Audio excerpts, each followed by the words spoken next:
Vitamin C and citrus fruits are probably the most culturally ingrained immune-supporting foods in Western society, so it's important to separate evidence from exaggeration. Vitamin C does indeed support multiple immune functions. It enhances white blood cell production and function, acts as an antioxidant protecting immune cells from oxidative damage, and supports skin barrier function. These mechanisms are well established. However, the claim that vitamin C may reduce cold duration by 8% in the general population requires context. 8% of a typical 7-day cold is roughly 13 hours, meaningful but modest. The more impressive 50% reduction mentioned for people under physical stress applies to specific populations like marathon runners or soldiers in subarctic conditions, not the general population. This distinction is crucial, but often overlooked in popular discussions of vitamin C and immunity. The recommendation to consume 1 to 2 servings of citrus daily during cold and flu season, aiming for 200 to 500 milligrams of vitamin C from food sources, is reasonable and achievable. One medium orange providing 70 milligrams of vitamin C makes reaching these targets quite practical. The emphasis on eating whole citrus rather than juice for fiber and fuller nutrient profile is good advice. Juice concentrates sugar while removing fiber and some beneficial compounds. Starting mornings with warm lemon water is a popular wellness practice. While it does provide vitamin C and hydration, the specific health claims often made about lemon water, detoxification, alkalizing the body, are generally not well supported by evidence. It's a pleasant, hydrating way to consume vitamin C, but expectations should be realistic. The suggestion to combine citrus with iron-rich plant foods because vitamin C enhances iron absorption is excellent nutritional advice that goes beyond just immune support.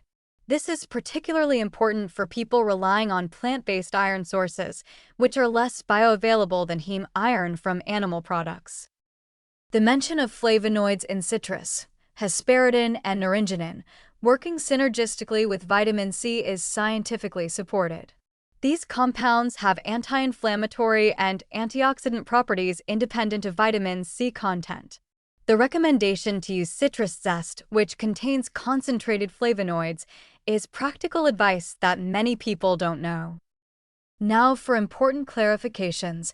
Vitamin C is water-soluble and not stored in the body, which is why the recommendation to consume it throughout the day for consistent levels makes sense. However, this also means that megadosing vitamin C provides limited additional benefit. Once tissues are saturated, excess is excreted in urine. The research on vitamin C preventing colds in the general population is actually quite disappointing. Regular supplementation does not reduce cold incidence in average people. The modest reduction in duration is real but small. Where vitamin C shows more promise is when started at the very onset of cold symptoms, though even here, results are variable. A critical point often missed: very high doses of vitamin C, particularly from supplements, can cause digestive upset, diarrhea, and in some cases may increase kidney stone risk in susceptible individuals. The amounts obtained from food sources, even multiple servings of citrus daily, are generally safe and well tolerated. The practical suggestions: adding orange segments to salads, using lemon and lime juice in dressings, snacking on mandarins, make regular citrus consumption achievable. The variety of citrus fruits available also helps prevent monotony in the diet.